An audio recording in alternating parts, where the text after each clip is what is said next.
সূর্য ভাই, আমার সমস্ত টেনশন একবারে বিচির ডগে ঝুলিয়ে দিয়েছো, কারণ তোমার হাতে ফুলকপির তরকারি খেয়ে বিছানায় মোতার পর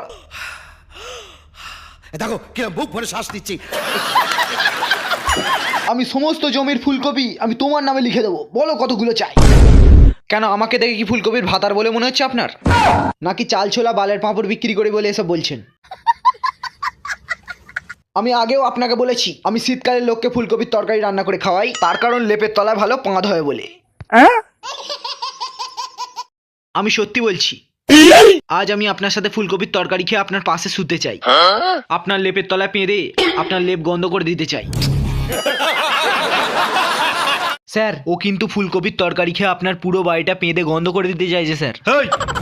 আপনি খান না সকালে ফুলকপির তরকারি, দুপুরে মূলোর তরকারি, রাতে কাসন্তি দিয়ে টিকটিকির পকোড়া খেয়ে পাঁদেন না? আর গভীরে যাওয়ার দরকার নেই।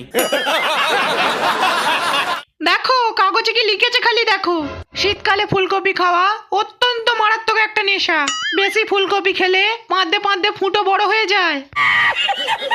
এখানে আরো লেখা আছে ওইখানে জং ধরে যায়, লাগানোর রুচি থাকে না, এমনকি সারাদিন এইটা চালিয়েই কাজ চালাতে হয়। তাই ফুলকপি খাওয়া বন্ধ করা মানুষের অবশ্যই কর্তব্য। সাব্বাস বেটা। খবরের কাগজে এসব লিখেছে নাকি? না, আজ থেকে বন্ধ। হ্যাঁ, তুমি সত্যি বলছো? আজ থেকে তুমি ফুলকপি খাওয়া বন্ধ করে দেবে? খবরের কাগজ নেওয়া বন্ধ করে দেবো।